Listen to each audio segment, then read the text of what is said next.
Hello guys and welcome to NDA buddies. I hope आप सबके exam की preparation बहुत अच्छी चल रही होगी और उसी प्रिपरेशन को बूस्ट करने के लिए ज्योग्राफी क्वेश्चन सीरीज़ 8 आ चुकी है। हाँ, आप सबको इसका बहुत इंतज़ार था, काफ़ी लेट हुआ, बट ये सीरीज़ 8 में मैंने सारे PYQs और अच्छे क्वेश्चंस डाले हैं और आज की वीडियो आपको बहुत बेनिफिशियल भी होने वाली है। तो बिना टाइम वेस्ट किए हम क्वेश्चन स्टार्ट करेंगे बिकॉज आपकी एग्ज़ाम प्रिपरेशन में एवरी सेकेंड्स काउंट।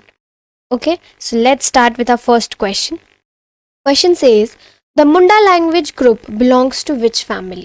जो आपका मुंडा लैंग्वेज ग्रुप है वो कौन सी फैमिली में बिलोंग करता है, यानी कि ऐसा कौन सा इसमें से ऑप्शन होगा जहाँ मुंडा लैंग्वेज इज प्रोमिनेंट, ज़्यादा बोली जाती है। तो यहाँ देखिए, पहला ऑप्शन है ऑस्ट्रिक, दूसरा है ड्रविडियन, तीसरा है Sino Tibetan and D option is Indo European.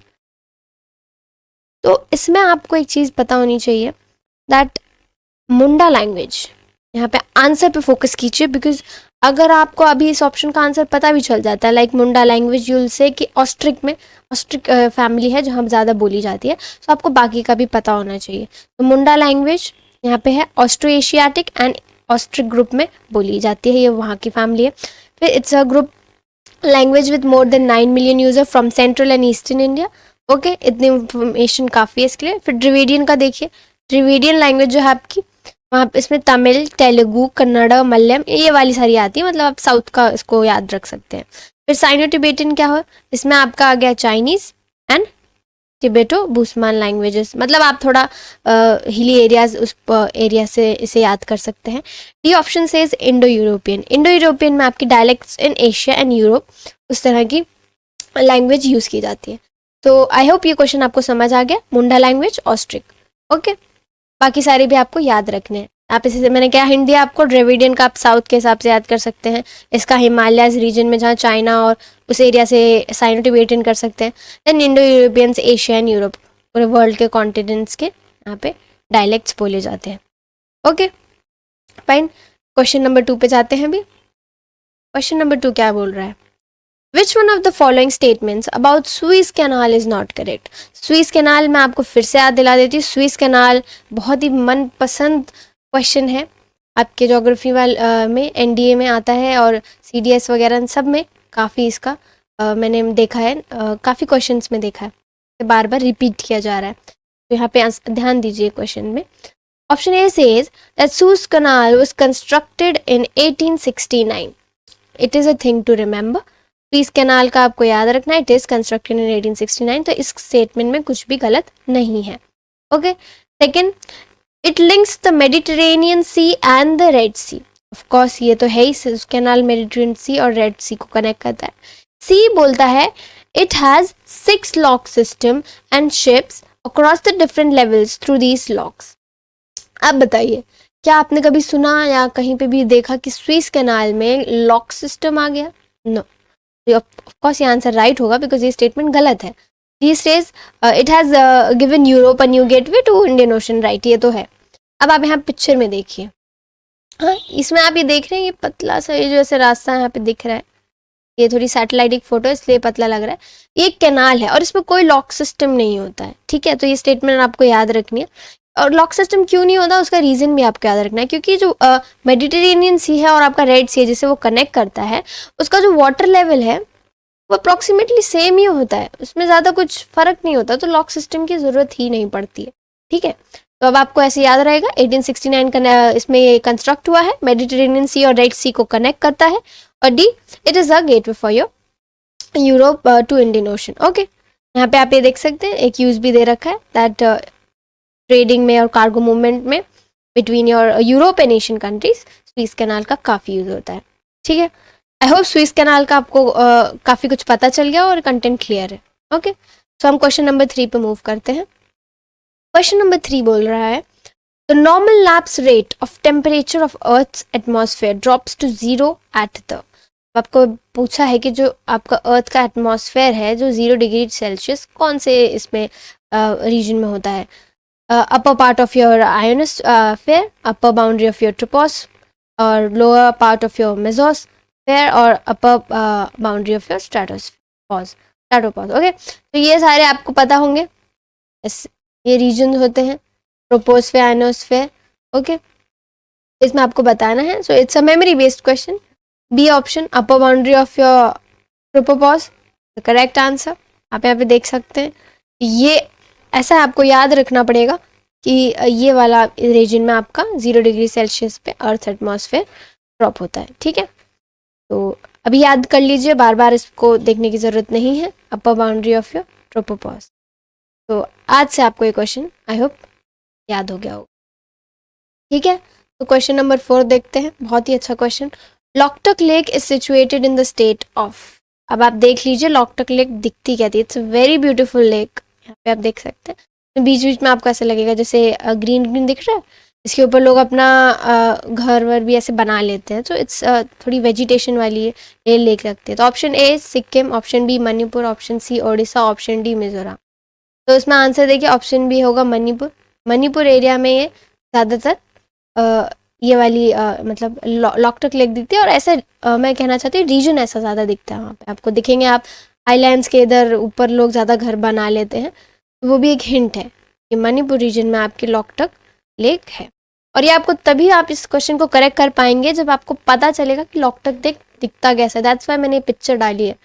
Picture को देख के ही आप आंसर को गैस कर पाएंगे। सो ध्यान में रखिए लॉकटक लेक आपकी दिखती कैसी है। ओके, और वन मोर थिंग इज यहाँ पे याद रख सकते हैं आप, फ्लोटिंग वेजिटेटिव मास। ये जो मैं कह रही हूँ ना, आइलैंड जैसे छोटे छोटे लगते हैं, क्वेश्चन ऐसे भी पूछा जा सकता है, which lake has your floating vegetative मास।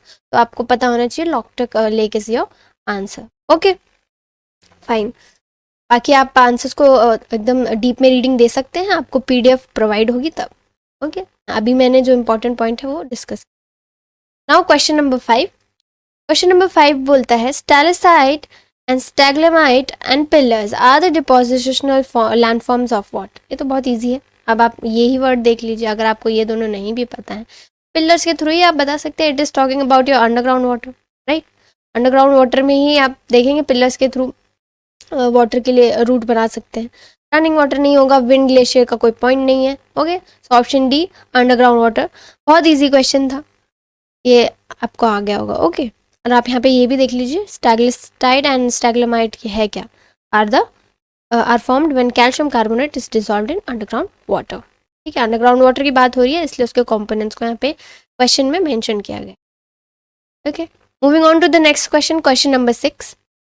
अब ये क्या बोल रहा है, a deep valley characterized by steep step like slope is known as. अब यहाँ पे देखिए वैली का भी आपको पता होना चाहिए। यू शेप्ड वैली कैसी होगी, ब्लाइंड वैली कैसी दिखती है, gorge valley and canyon valley, तभी आप ये बता पाएंगे, बिकॉज इसमें काफ़ी स्मॉल स्केल डिफरेंस होता है, ज़्यादा नहीं।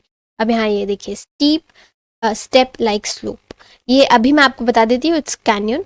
कि स्टेप लाइक ऐसे स्लोप्स होती है, लाइक अभी स्टार्टिंग से देखते हैं। ओके, यू शेप्ड वैली बोल रहा है, यू शेप्ड वैली आपकी कुछ ऐसी होगी, ऐसे यहाँ पे बीच में वैली है और ऐसे से रिवर बह रही होगी, और ये ऐसे लाइक आपको ऐसा लगेगा कि ऐसा इसमें यू शेप ऐसे बन रहा है, ऐसे यू शेप्ड वैली में।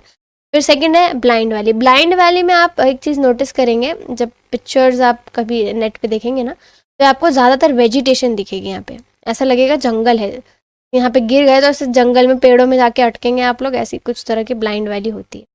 ठीक है, गॉर्ज वैली में आप ये गॉर्ज वैली जो होती है ना, ये अक्सर कब फॉर्म होती है, जब कोई नेचुरल कैलामिटी हो जाए, जैसे लैंडस्लाइड्स हो गए, तो उसमें है ना कुछ वैली के साइड में कुछ ऐसी चीज़ें हो जाती हैं, ऐसे मतलब ऐसा लगेगा आपको कि आप उसमें चढ़ सकते हैं नो। अगर आप यहाँ से गिरते भी हैं तो आप स्पेसिफिकली आपको कुछ ऐसा फ्रिक्शन मिलेगा, इसके जो एजेस हैं यहाँ पे आपको फ्रिक्शन फील होगा। ठीक है, तो गॉर्ज वैली कुछ वैसी होती है आपकी। फिर कैनियन वैली में आ जाइए। कैनियन वैली एकदम ऐसी सीधी से आपको दिखेगी, ओके, एकदम स्टीप, ऐसे ऐसा लगेगा एकदम सीधी है और उसमें कोई ज़्यादा आपको फ्रिक्शन नहीं मिलेगा, जैसे इसमें ये आ रहे हैं वैसे नहीं दिखेंगे। Okay, characterized by steep step like slopes. Okay, तो ये आपका कैनियन आंसर हो गया। यहाँ पे स्टेप लाइक स्लोप्स इसमें होंगे। फिर आपका ये देख लीजिए, ब्लाइंड वैली के लिए क्या यूज़ किए हैं, deep, narrow and flat बॉटम्ड। Okay, gorge के लिए इन्होंने यूज़ किया deep narrow valley with steep sides. Fine, तो होप आपको क्लियर है। अब हम क्वेश्चन नंबर 7 में जाते हैं। क्वेश्चन नंबर 7 क्या बोल रहा है हमारा, which one of the following is a major plate. Very easy question once again. A Pacific plate, B Cocos plate, C Arabian plate and D Philippine plate. Of course Pacific plate is a major plate, सबको पता है। Option ए, कोई time waste करने की जरूरत नहीं पड़ी हमें इसमें। Okay, question number 8। Question number 8 is saying lithosphere consist of what? Lithosphere आपका क्या कंसिस्ट करता है? Is it upper and lower mantle, crust and core, crust and uppermost solid mantle, or D it is mantle and core? Lithosphere is your solid outer part of the earth. Everybody knows it consists of the crust and solid outermost layer of the upper mantle. अभी आप देखिए, अगर ये solid outer part है अर्थ का आपका lithosphere, of course वो upper most solid mental ही consider करेगा, है ना। ऑप्शन आपका सी, इजी। अब देखिए, आपको थोड़ा सा भी नॉलेज होगा ना अगर इसमें क्वेश्चन के बारे में, तो आप ऑप्शन एलिमिनेट करके इजीली आपका करेक्ट आंसर कर सकते हैं। ओके, सो ये इतना टफ था नहीं, बहुत इजी क्वेश्चन था फिर से। Now option 9 is about spring tides. चलो ये भी इजी आपके लिए आ गया है इसमें। Spring tides refer to what? Spring tide option में बोल रहा है greatest difference in the sea level at high and low tides. ये तो सही ऑप्शन निकल गया अपना, पहले ही ऑप्शन सही है कि आपको, हमें पता है स्प्रिंग टाइड्स हमारी हाई और लो टाइड्स का डिफरेंस होता है बेसिकली सी लेवल में, ठीक है। अब यहाँ पे देखिए लोएस्ट डिफरेंस नहीं, ये तो हो नहीं सकता था, ये भी नहीं, no difference of course not. D counter action, ये तो कहीं से भी नहीं था, ठीक है। Option A greatest difference in the sea level of high and low tides आपका स्प्रिंग टाइड्स को बोलते हैं, ठीक है। नाउ क्वेश्चन नंबर ये देखिए 10 पे थोड़ी सी आई मीन प्रिंटिंग मिस्टेक है, इग्नोर इट।